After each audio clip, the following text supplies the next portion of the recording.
So what's been kind of the biggest challenge you faced kind of acclimating to this defense, even going back to spring, just, just kind of look back and trying to get comfortable and kind of learn dive into the system? Well, the biggest challenge for me was really we played at my old school played a lateral defense, and this defense is really vertical and attacking everybody, and that was really the biggest struggle for me, and doing it at multiple positions because I'm playing different positions, so getting adjusted to that. But um, Coach Kuntz he's the best D line coach in America. He got me going really quick. He just really brought me along really fast, and it helped me so much. So like with him and the other guys pushing me along, seeing Tyreek Tucker and how he plays vertical, and Dominique Radcliffe, he came from a vertical defense, seeing them and adjusting to them, just helped me a lot too. What's the biggest challenge doing that, going from the level?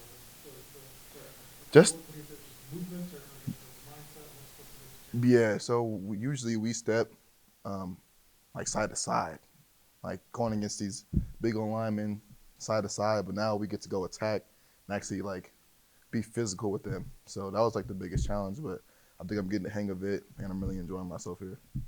Second row to Sammy and Joe. You put up good numbers against your Power 5 opponents or Power 4 opponents in the past. How much of a base of confidence does that give you that you can perform at that level consistently? It gives me big confidence, but I just need to bring my A game every week, be a leader every week.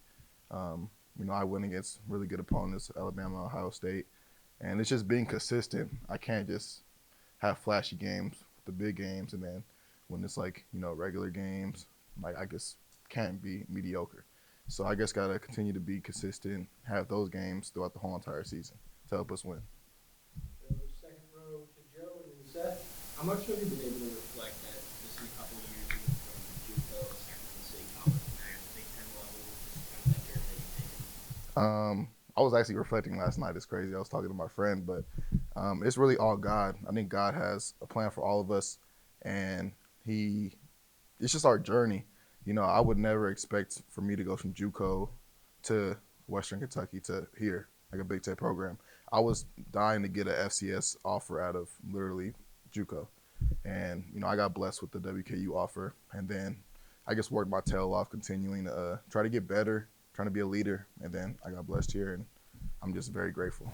What about IU stuff? I just felt like home as soon as I stepped on campus, and how persistent Coach Kuntz was. Like he was calling me every day and all that stuff, and it really felt like the first time I went to WKU. They made me feel like home, and here just felt like I belonged here, and like I was really needed here. So, and I love to be like needed somewhere. So that was like the biggest thing for me. Stay front row left to Seth and Daniel. From a leadership perspective, what's it like sharing the field, sharing the room with Mikail and Aiden? What are those guys like out They're great. Like they pushed me to be my best.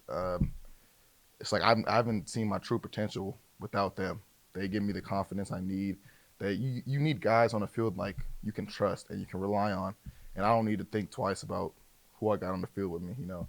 Two All Americans. They're great players, and even from off the field, like McCall is a great person.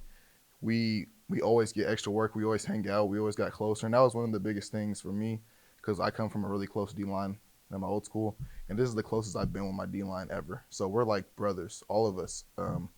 And with Fish, he just always gets me right, always communicates the call, and just little things like that. So I'm confident to go play full speed no matter what. And you left Daniel and Zach You B. mentioned Radcliffe earlier. Obviously, y'all arrived here around the same time of the spring. What, if you recall then, what were your immediate impressions of him? And then Haynes had mentioned he's made huge strides from spring to now. Just where have you kind of seen him grow?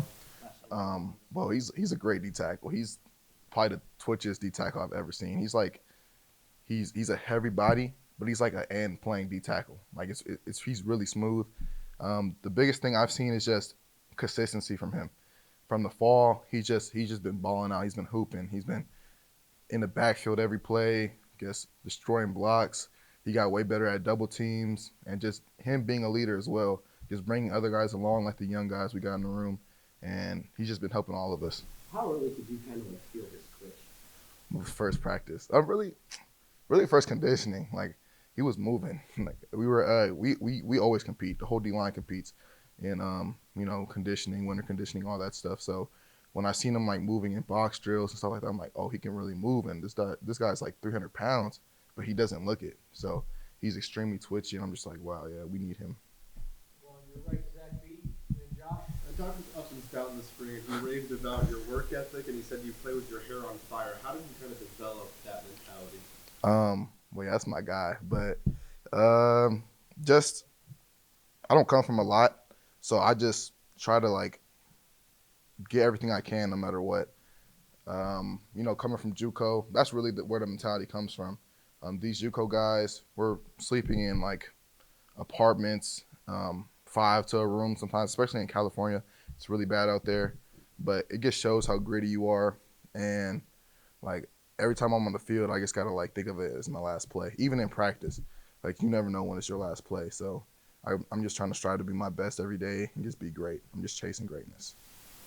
Good, on your right, Josh, and then Colin. How much you talked to Mikail about having a chip on your shoulder ahead of your first big time season? Every day, like we're we live in the same little apartment complex. We call, we're on the game all the time, and we just talk about how excited we are to play. But you know, I come from personally, you know, we both come from G5, and he talks about how we had a chip on his shoulder coming in, and it's like very similar to me. So we just talk about how great we can be this season, and how we got to stay consistent, and like we have this little thing where we keep each other accountable, whether it's like getting extra conditioning or getting extra abs in, just little stuff like that, so we can stay great throughout the whole entire season. You guys chart it?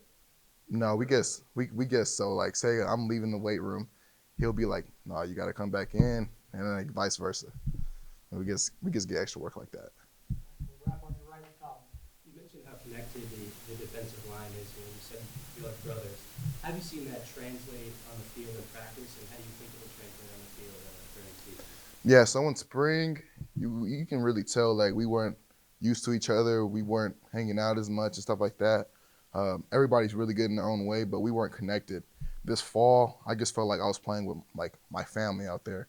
Like everybody was clicking, we were celebrating with each other, and it was amazing to be out there with everybody like that. So, just us hanging out every day, and just us like connecting, doing drills off the field, it was amazing. And now like on the field now, I feel like we're gonna be really good this year.